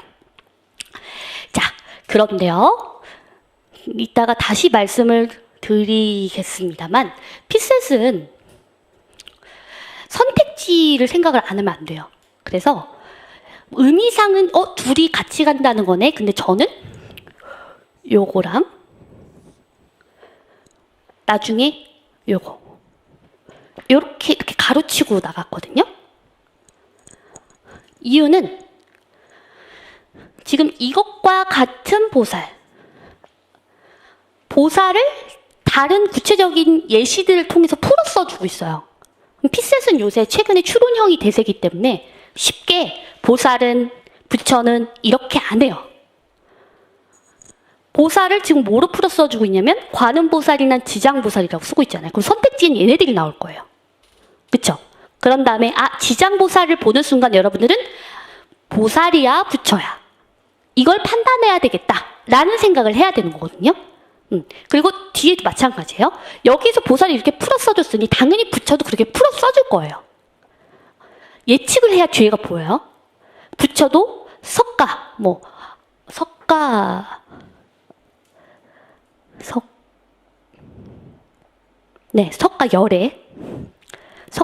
그죠? 석가열애, 아미타불, 미륵불 이렇게 있으면 나중에는 미륵불 이렇게 나오는 순간 선택지에서 얘는 부처네? 이렇게 연결하실 수 있어야 돼요. 그런 게 지금 선택지의 그와 같은 원리고, 그거에 따라서 지문을 읽는 거예요. 그래서 이미 준비가 되어 있어야 돼요. 이걸 보면서 나중에 이거 이렇게 연결하겠네 라는 생각이 있어야 되겠고, 그래서 답은 아니었습니다만 3번 선택지 별표 한번 해주시면 3번 선택지 되게 매력적인 거예요. 그래서 석가열애가 그림의 윗단에 배치되어 있고 라고 되어 있죠. 그러면 석가열애에다 밑줄 한번 쳐주시고, 이걸 보는 순간 이게 부처이냐 보살이냐 확인해야지 라는 게 빨리 돼야 돼요. 빨리. 이미 내가 예측을 했었던 부분들이니까. 그래서 그러한 선택지들의 원리들을 생각하면서 이 단락을 처리를 해주셔야 됩니다. 자, 그 다음에 2단으로 구성되어 있으며, 그 다음에 윗단에는 이라고 되어 있어요. 이거 보는 순간 이것도 중요하다고 생각했는데 이걸 보는 순간 피셋 진짜 좋아하는 거 난내가 돼야 돼요. 작년에 공부한 친구들이라면. 그래서 윗단에는 이라는 거 보는 순간 는에다가 별표해 주시고요. 이것도 나중에 배울 텐데 대조의 의미를 가지고 있어요. 는이라는 보조사가 국어사전에 찾아보시면 아시겠지만 대조의 의미도 가지고 있어요. 그럼 윗단에는 이라고 하면 뒤에 뭐가 나올까요? 아랫단이 나오겠죠. 뒤를 예측할 수 있어야 돼요. 그럼 윗단에는 부처 이렇게 보는 순간 아랫단은 뭐예요? 보살이죠. 이거 뒤에를 읽고 있는 게 아니라 요거를 보는 순간부터 뒤에 부분을 예측할 수 있어야 돼요. 윗단에는 하는 순간 아랫단이 나오겠구나. 그리고 윗단에는 부처가 라고 하는 순간 아랫단은 보살이겠구나. 이게 예측이 돼야 돼요. 요게 피셋이 되게 좋아하는 카테고리, 범주화예요. 범주. 두 개로 나눠서 각각 범주와 속성을 연결하는 거. 피셋이 되게 좋아하는 정보 처리거든요. 1번부터 그게 나온 거예요. 그래서 아이고 쉬웠겠네 라고 생각했어요. 저는 1번에서부터 우리 배웠던 게 다 나왔네. 쉽다. 우리 학생들이었으면 잘 받겠네 라고 생각을 했어요. 저는. 그래서 그만큼 매력적이에요. 두 개 나눠지고 연결하는 거 나오겠네. 위에 단, 아래 단 각각 연결하는 거 나올 거예요. 그래서 두 번째 단락에서 이 부분도 중요하다고 생각했지만 윗단, 아랫단 나눠지는 순간부터 얘가 매력적인 거예요. 제 머릿속에. 그럼 지문을 독해하는 동안에 계속해서 무슨 생각하냐면 제일 중요한 게 뭐지? 남긴다라는 생각을 해야 돼요. 그러면 첫 번째 단락에서는 부처랑 보살 남겼죠. 두 번째 단락에서는 걔를 패스해서 넘겨줬죠. 두 번째 단락에. 따로 읽으면 안 돼요. 부처와 보살과 관련해서 어떤 게 중요하지 했더니 제 머릿속에는 함께랑 윗단, 아랫단이 나왔어요. 윗단, 아랫단. 그러면 윗단, 아랫단 두 개로 나뉘네. 그런 다음으로 패스를 또 했어요. 마지막 단락으로. 그러면 윗단, 아랫단 두 개 나눠지는 거까지 추가한 다음에 마지막으로 넘깁니다. 자, 그럼 이제 세 번째 단락 읽어보세요. 두 번째 단락을 잘 읽어내면 세 번째 단락의 독해 속도가 빨라야 정상이에요. 한번 독해 해보시기 바랍니다.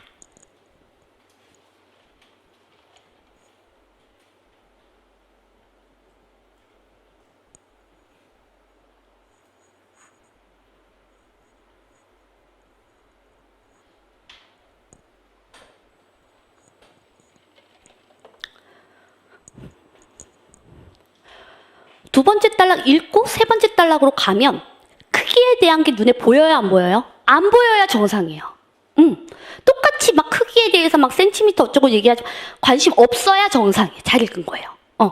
앞에서 중요한 거 남기고 뒤로 패스해주고 하는 과정에서 별로 안 중요한 정보들이 보여야 되고, 그렇다면 세 번째 단락에서 앞부분은 쑥 내려오되 대신 윗단, 아랫단과 관련된 부분에서 머물러야 돼요.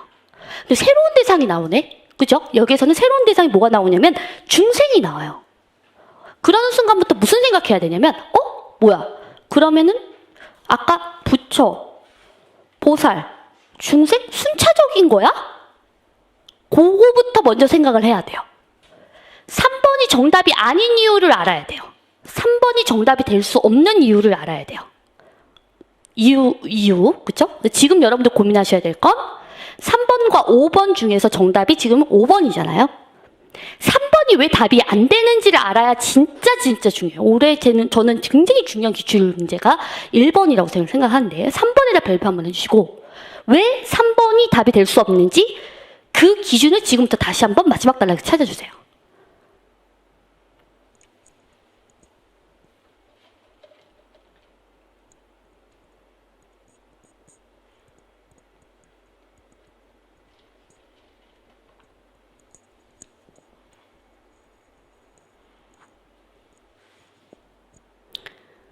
뭐가 보이나요, 혹시?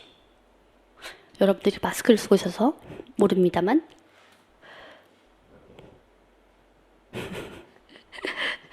혹시 찾았어요? 귀족으로.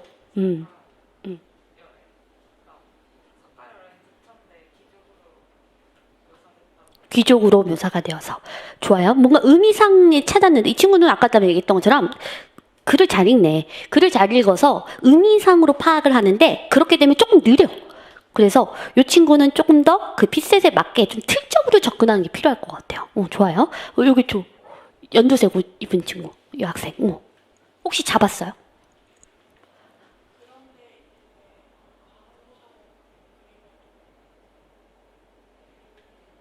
마지막에 흐렸다. 앞에 거랑 뒤에 거랑 다르다. 그걸 뭘로 잡았어요?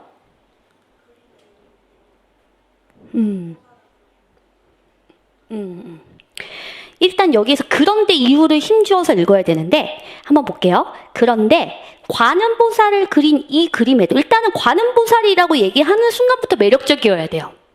그렇죠? 관음보살 보면 무슨 생각해야 돼요? 부처인가? 아니면 지금 그 보살인가 이런 생각을 해야 되겠죠. 자, 그런데 여기에서 보면 이 그림에 도에서 도에다가 동그라미 칠게요. 도라는 보조사가 열거예요. 열거. 그럼 앞에 있었던 그림과 지금 세 번째 단락에 있었던 그림은 인과적으로 연결할 수 있다 없다? 없다. 병렬적으로 구성되어 있는 정보란 뜻이에요. 병렬이에요. 병렬. 그러니까 두 번째 단락과 세 번째 단락을 연결할 수 있을 것도 같아. 그러면 안 돼요. 피셋은. 되게 위험해요. 두 번째 단락의 정보랑 세 번째 단락의 정보는 연결할 수 없는 정보인 거예요. 그래서 그거의 기준점을 확인하는 게 되게 중요해요. 어떨 땐 되고 어떨 땐 안 되고 할 거거든요. 어떨 때 되는지 어떨 때 안 되는지를 알아야 돼요. 근데 도라는 거 그게 한 번만 나오지 않아요. 뒤에 한번 볼게요. 이렇게 윗단에는 보살을 배치하고 그 아래에 중생을 작게 그려놓는 방식 역시에다가 동그라미 칠게요. 이것도 열거거든요. 그러면 앞에 있는 것과 두 번째 단락에 제시되어 있었던 윗단 아랫단 정보와 세 번째 단락에 있었던 윗단 아랫단의 정보가 인과로 그냥 항부로 연결할 수 있는 것이 아니라 병렬적인 정보라는 거예요. 그걸 얘기하는 중요한 단어들이 도라든지 그리고 또 지금처럼 역시와 같은 단어들을 통해서 정보들이 병렬적으로 나열되고 있다는 것을 분명하게 줘요. 피셋은. 그걸 기준으로 여러분들께서 연결하면 안 되는 정보인데 연결하면 그건 틀린 선택지구나 라는 생각을 해주셔야 돼요.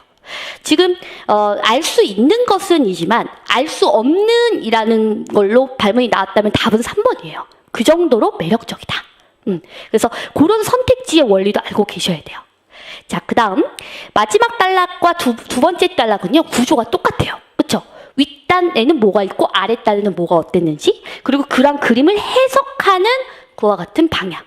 학자들이 거기에 대해서 어떻게 생각하는지. 그렇죠? 두 번째 단락 마지막에도 미술학자들이 신분 구별하던 분위기 반영하는 것 같더라. 그 다음에 마지막 단락에서도 신분을 구별하던 고려사의 분위기가 반영되는 것 같더라. 이렇게 해서 의미가 지금 구조 자체가 반복되고 있죠. 두 번째 단락을 구성하는 구조와 세 번째 단락을 구성하는 구조가 반복되고 있어요. 반복 이꼴 강조예요. 반복했다는 것 자체가 선택지로 나오겠다는 얘기예요. 그러니까 윗단, 아랫단 각각 이렇게 배치하고 거기에 대해서 이렇게 해석해 라는 구조가 2번 반복됐잖아요. 걔가 답이란 얘기예요. 그것과 관련된 선택지가 답일 거야 라는 생각으로 내려와야 돼요. 그래서 지금 1번부터 5번까지 중에서요. 제 머릿속에는 윗단, 아랫단이고 그리고 거기에 대해서 어떻든 신분과 관련된 거라고 연결한다는 거네. 그 생각하고 내려오는 거예요. 그럼 매력적으로 보이는 게 3번, 5번밖에 없어요. 3번, 5번이 겹쳐요. 구조가. 선택지에도 구조가 있고요. 그 구조가 반복이 되면 그 선택지들이 매력적이에요. 여야만 해요. 그러니까 문장의 구조가 반복이 되거든요. 그렇다면 그 선택지들이 매력적인 선택지가 됩니다. 지금 여기에서도 3번에서 보면 윗단에 배치되어 있고 아랫단에 그렇게 배치되어 있다라고 3번이 되어 있고요. 5번에는 윗단에 이렇게 배치되고 아랫단에 이렇게 배치된 구조가 있으며 그걸 이렇게 해석하더라 라는 형태로 문장이 구성되어 있어요. 그래서 3번과 5번이 굉장히 매력적이고 그거 가지고 거기 안에서 판단을 해주셔야 됩니다. 아셨죠? 3번의 경우에는 지금 보면 석가 열애가 있고요. 평민이 있는데 석가 열애는 뭐죠? 부처랑 보살 중에 하나로 연결해 주셔야 되겠고 아까 제가 말씀드렸던 평민의 경우에는 뭐예요? 중생이잖아요. 그래서 연결 불가능한 정보인 거예요. 연결 불가능한 정보. 그래서 3번 선택지는 답이 아닙니다만 3번이 왜 답이 될 수 없는지를 알고 있어야 된다라는 거고요. 그 다음에 5번 선택지 보시면 부처가 윗단, 보살이 아랫단에 배치되어 있는 것, 그것은 신분을 구별하던 고려사의 분위기가 반영되어 있다고 보는 학자들이 있다. 핵심 내용이죠. 제가 봤을 땐 굉장히 핵심 내용을 중심으로 한 선택지 5번이 정답이었어요. 근데 중요한 건 뭐냐면 1번의 정답률이 굉장히 높아요. 정답률이 굉장히 높아요. 그러니까 어쨌든 점수가 낮든 점수가 높든 낮든 1번의 정답률은 높은데 그럼 차이가 뭐냐? 속도겠죠. 에너지죠. 속도하고 에너지에 대한 생각을 해야 돼. 나 맞췄어. 이거 쉬운데 왜 선생님 이렇게까지 설명하지? 그게 아니에요. 간혹 이제 예전에는 제가 이제 여러분들의 그런 반응들을 모니터링 하니까 박은경이 강의를 할 때 왜 이렇게 쉬운 거를 열심히 설명하지? 박은경은 어려운 거 못 푸는 거 아니야? 뭐 이런 글을 본 적이 있어요. 근데 그게 중요한 게 아니라 쉬운 거를 누가 더 빨리 푸냐예요. 근데 쉬운 거 맞췄어. 여기서 기뻐하는 게 아니라요. 어려운 건 다 똑같이 어려워요. 그래서 논리 퀴즈 문제는요. 합격한 학생들도 그냥 버리거나 아니면 맞췄어도 되게 시간을 많이 쓰거든요. 거기에서 여러분들의 합격이 갈리는 게 아니라요. 1번부터 10번, 그 다음에 21번에서 30번의 정답률이 결정해요. 거기 있는 거 다 맞춰야 돼요. 일단 거기 다 맞췄는지부터 한번 보시고 거기서부터 틀렸다 라고 하면 독해, 지금 저랑 하는 그런 독해에 대한 문제인 거고, 거기가 승부처였다는 거고, 특히 1번에서 2번에서 얼마나 에너지를 줄였느냐, 시간을 얼마나 아꼈느냐, 거기에서 차이가 나는 거예요. 그래서 여러분들이 보면 다 맞추는 시험이 아니고요. 계속 어려워질 거기 때문에 80점만 넘기면 진짜 잘한 거예요. 한 75점 이상 받아도 정말 잘한 거예요. 그래서 그걸 위해서 앞에 있는 1, 2번의 1번을 얼마나 힘 빼고 접근하고 내가 배웠던 그런 포인트대로 접근하실 수 있었느냐, 그런 부분들을 확인해 주셔야겠습니다. 자, 그래서 일단 1번을 확인했고요. 지금 잠시 쉬었다가 진행을 할 건데, 제가 여러분들한테 항상 말씀드리고 싶은 건 뭐냐면, 이 얘기만 하고 쉴게요.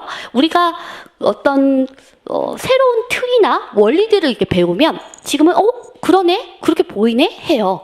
그러나 가장 중요한 건 내 거로 만들기까지는 굉장히 많은 텍스트를 보면서 확인하는 과정이 필요하고요. 자꾸 연습을 해주시는 체화의 과정이 필요해요. 그래서 오늘 우리가 배우는 여러 가지 포인트들도 그렇구나 하고 넘어가시면 안 되고, 오늘부터 그런 틀들을 잘 정리해서 계속해서 새로운 텍스트 확인 좀 해주셔야겠죠. 그죠? 자, 문제 1번까지 받고 조금 쉬는 시간 갖고 진행해 보도록 하겠습니다.